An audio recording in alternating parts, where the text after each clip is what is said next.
Vote পরবর্তী অশান্তি নিয়ে রাজ্যের প্রথম রিপোর্ট। হাইকোর্টের নির্দেশের পর তৎপর রাজ্য। নির্দেশের পরপরই নবান্নের ডিজির নেতৃত্বে বৈঠক। ভোট পরবর্তী অশান্তি নিয়ে রাজ্যের প্রথম বৈঠক। হাইকোর্টের নির্দেশের পর তৎপর রাজ্য। সিংহভাগ অভিযোগে ব্যারাকপুর, ক্যানিং এবং দেগঙ্গার ভোট পরবর্তী অশান্তি নিয়ে রাজ্যের প্রথম রিপোর্ট। হাইকোর্টের নির্দেশের পর তৎপর রাজ্য। নির্দেশের পরপরই নবান্নে ডিজির নেতৃত্বে বৈঠক। ছিলেন জাভেদ শামীম, আর রাজা শেখরান, মনোজ ভার্মা, আনন্দ কুমার এবং বিশ্বজিৎ ঘোষ।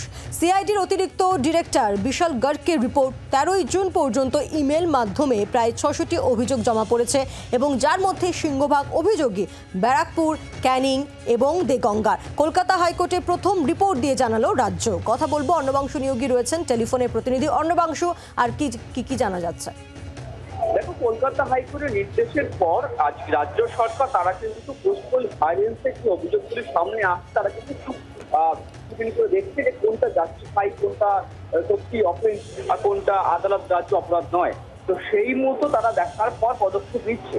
যার একটি তালিকা তারা তৈরি করে দিয়েছেন যে ৬০০টির মধ্যে অলরেডি ১০৭টি অভিযোগের পরিপ্রেক্ষিতে কিন্তু এফআইআর দায়ের করা হয়েছে। আর দ্বিতীয়ত ৯২টি আদালত রাজ্য অপরাধ নয় পাওয়া গেছে। ১১৪টি অভিযোগ খুঁজে দেখার পর মনে করা হয়েছে যে এটা অভিযোগই নয়, অর্থাৎ গ্রাহ্য করা যাচ্ছে না। কোনো অ্যাড্রেস ভুল আছে সেগুলোকে কমপ্লেন ট্রিট করা যাচ্ছে না।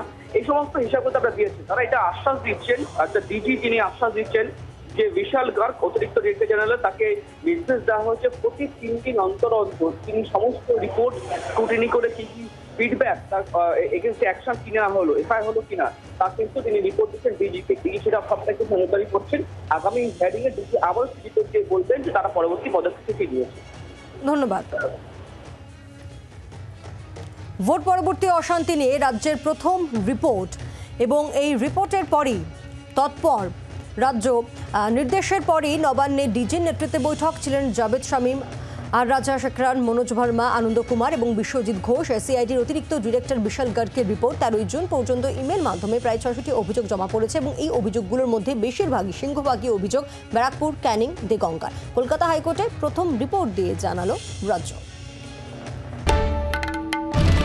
বাংলার আওয়াজ, বাঙালির আবেগ, জি ২৪ ঘন্টা।